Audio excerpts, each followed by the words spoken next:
I know the third one, Rusty Wallace. Mike, that's 2 out of 3. Michael. Rusty and Sterling for sure. Yes. And Jeff Gordon. You said Jeff Gordon. You talked me out of it. Well, I tricked you. That's what Hamlin's going to do to you. Whoa! Boris is around over here. Turn 10. Oh, spectacular. Hard Into the tire wall hard. Hard contact. Caution is out. Yeah. A hard crash for Boris Said. And this will certainly help the drivers who could not go the distance on fuel.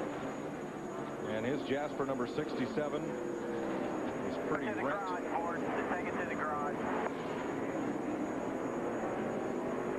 Well, we told you that Boris would be spectacular. Checker or wrecker. He is. He's a spectacular driver to watch. Just trying to make up some ground. Made it into the tire wall at turn 10. And I mean, obviously, this caution helps everybody that could not make it to the end. Just gets in there. Turn 10. That's the most deceiving turn on this racetrack. You don't realize how fast you're going, and when you do realize it and you start to try to slow the car down with the brakes, off the track it goes. And it's flat. There's absolutely no bank in the hose. Banked the wrong way. Off camera. Of course, this caution only people that would play against is like Jeff Hamlin was talking about, possibly like Michael Waltrip, maybe Dale Jarrett. But I'm like you. Michael was the only one that was running up there near the front that it would have helped that he could go to the end without stopping. I think all this does is just gives a good shootout. This caution is a big break for the Bodine brothers, Brett and Todd, who both pitted late after the end of that caution period. They were in danger of falling into the clutches of John Andretti and going a lap down. So they, along with Jimmy Spencer and Kyle Petty, who went off course earlier, get the free pass to come around with the leaders. And we should have pit stops when we come back to Sonoma. Third caution of the day is out for Boris Said's crash at turn 10, and pit road is open, and it's a busy place. Dick Bergman. John Andretti pits out of the lead. Brandon Thomas, his crew chief, banged on the pit box and hollered to the guys, let's get it done. If his crew gets this pit stop done well, this could be the difference between winning and losing for Andretti. He's going to take 4 tires. He's going to take fuel. Andretti has said nothing about changing the chassis. Come on. Kurt Busch is in. They're preparing for a 26-lap run to the finish. They're going to make a track bar adjustment up a 1/4 inch as Big Scott Rado pumps the jack. Andy Thurman hits the lugs on the left front. And they are not going to win the battle off pit road.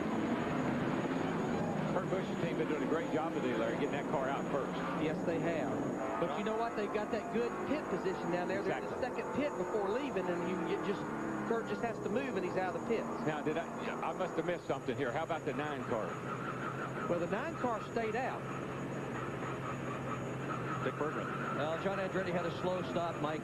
Trouble in the left rear tire. Joe Zanolini just couldn't get it done fast enough. Held up John Andretti. They are absolutely disgusted in this pit. They know they may well have blown the chance to win the race.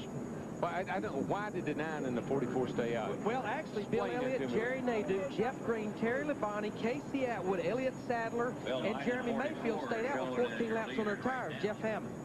Well, Mike Ford, hey, you got all the guys there right now leading this pack. You didn't come down pit road. Why? Well, you know, we were pretty close before the caution came out on fuel. These caution laps should help our fuel mileage here. We feel like we can make it to the end. We're going to take a shot at winning this race. There's a lot of cars between us and the guys that pitted. Hopefully we can get some track position and hold on to it. Earlier in the day, Bill Elliott, you asked Bill Elliott what you could do to the car, and he said, hey, just make me meaner. Have you done that? Well, I think he realizes what he needs to do here.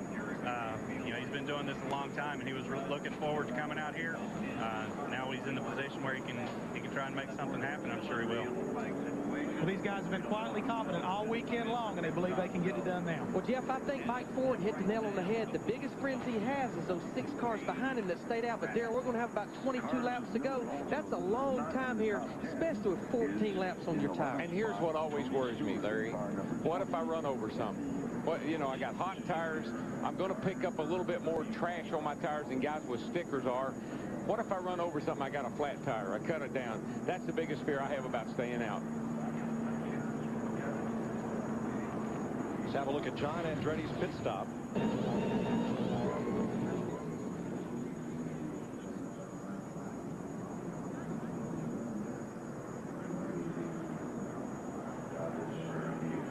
problem they had with the tire.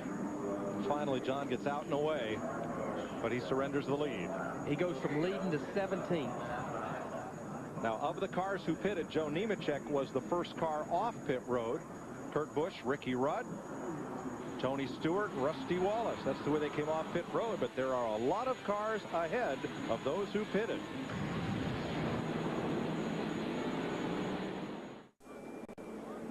Nine cars who did not stop will lead the field to the restart. Bill Elliott, Jerry Nadeau, Jeff Green, Terry Labonte, Jeremy Mayfield, Elliott Sadler, Casey Atwood, and Brett Bodine. Then Joe Nemechek, who took just 2 tires. Then the guys who got 4.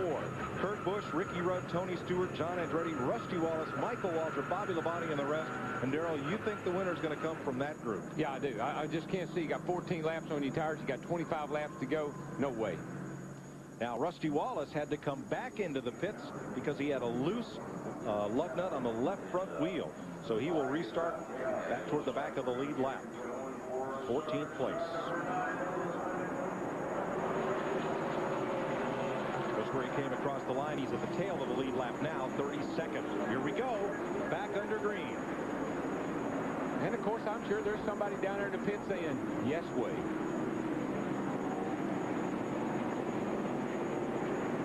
Nadeau's right up there hounding Bill. That's the thing about older tires like this. Takes several laps for them to get cleaned up and get going here. Not several laps, several turns. You definitely get a lot of buildup of rubber on. Oh, yeah. To make you think you got. See, there's Bill way off course there, and that's just, it's going to give up the lead right here to Nadeau. Elliott went way outside the lines at turn 4. Now he slides again. See, I'm telling you, staying out on them old tires, that ain't the hot tip, guys. So Jerry Nadeau, who used to drive for Bill Elliott Racing, and Nadeau now in front. You know, Nadeau may have been smiling as he went by Bill then.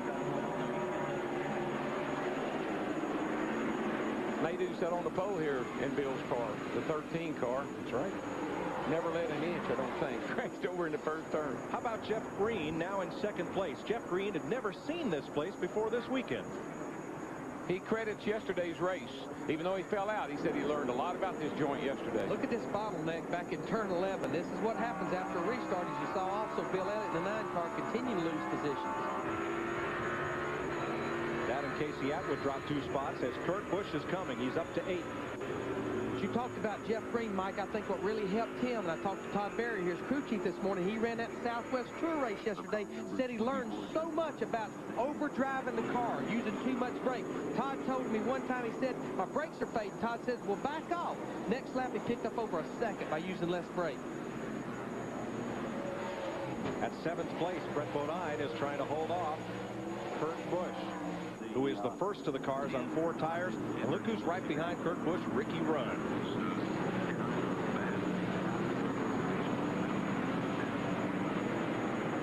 Bill just really, he has his hands full right now with those 14, 15 lap tires. He's going to have to come to pit road, I'm thinking, because the car just looks like it's almost like it's got a flat tire.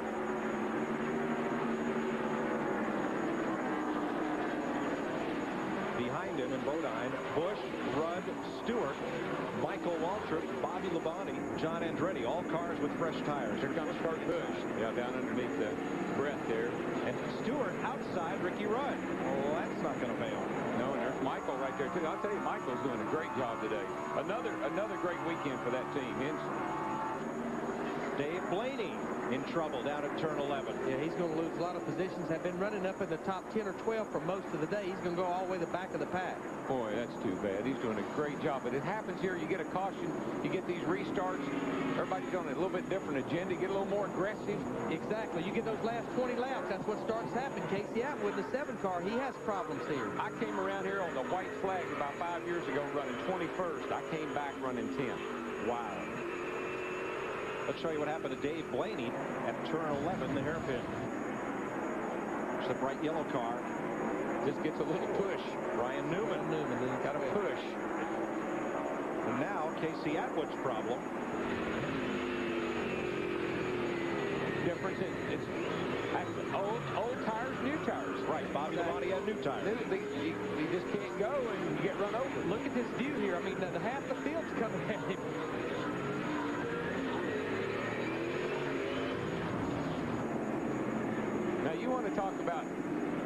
something that would shock the racing world if Jerry Nadeau hops in his 44 car here this weekend for the Panties and pulled off a win. Nadeau started the season with Hendrick Motorsports in the 25, was released from that ride. He does not have a full-time ride and came here because Steve Grissom is not an accomplished road racer. Nadeau is, and he's in the lead.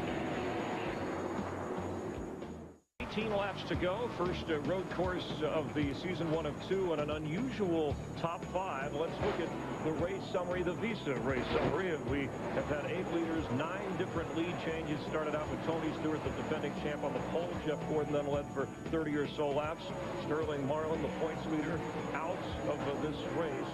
And you see 3 cautions so far for 9 laps. As you look at Jerry Nadeau and Green and Terry Labonte, Mayfield, Elliott Sadler, none of those have won a race this year. And as we go back upstairs, why, gentlemen, would you say that this group is out in front with just 18 laps to go? Track position is king here. It's all about pit strategy and being in the pit at the right time. But I tell you the thing I noticed, Terry Labonte's running third and running strong third right now. He's been closing up on the back of Jeff Green. Jim Long was the crew chief for Robbie Gordon here last year when Robbie should have, could have, almost won the race. So they got that car dialed in real well right now for Terry Labonte. He just actually went around Jeff Green for the second place position. He started back in provisional in 39, and you're absolutely right, Dale. I talked to Jim Long. Jim said they built a brand new race car trying to duplicate the suspension points off that car 7 last year. They just finished this car Sunday night at midnight and tested it at Road Atlanta on Monday before coming out here. He's doing a good job with it right now, and he's got himself in contention. The deepest in the field any winner has ever started here was 13th, Davey Allison. It'd be a miracle to win this race from provisional lane, 37th on back. The one question is our top 5, Nadeau, Labonte, Green, Mayfield, and we feel like Sadler can. 42 laps they're going to have to run. Now, that is with about 4 caution laps, but we haven't seen anybody run that far. That'd be hard to do, Larry. I mean, that would be surprising to me. But one thing I can tell you about Nadeau, he's out there and there's Terry Labonte in second place, but Nadeau has just stretched out a huge lead. The fellow who's coming is Kurt Busch. Yeah, he is. He got by Bill Elliott there a second ago, and he's right up behind the 21 car now. But he's 6.5 seconds behind Jerry Nadeau with 17 laps to go. But he's got 4 fresh tires, and if he ever gets out in the clear, that ain't going to happen for a while, though. We're looking at that. Traffic jam. Ricky Rudd to the inside of Bill Elliott. That's now the outside as they turn back the other way. Yeah, Bill continues just... His car's finally come around for him, Larry, and I think he got the tires cleaned up and got going again, but he lost a lot of track position. And you know what happens with fresh tires, Darrell? Not only will they be quicker, you just can maneuver the car. But when you're out there leading like Jerry Nadeau with a 4 1/4 second lead, you can kind of run your own line. You don't have no cars to contend with. Let's go down to the pits of our race leader, Jerry Nadeau. Here's Jeff Hammond. Well, Greg Stedman, right now you guys are putting on an awesome display. First and foremost, can you make it? Yeah, we can make it pretty good on fuel. We stop there, we can run 40 laps real easy. She doesn't reposition. On a fuel, just as long as he keeps it together out there, he's doing a great job. Did you expect to be this good when you got out here with Jerry? Yeah, he's always good out here. We just, took us Friday and Saturday morning to get it close, and yesterday afternoon we hit on some stuff he really liked, and once we got him some track position, he's okay. Are you giving any kind of coaching lessons right now? Are you trying to tell him to hit his marks? What are you? Time, you just tell him to be smooth with it there. He's doing a heck of a job. There's a lot of energy right here in the 44 pit.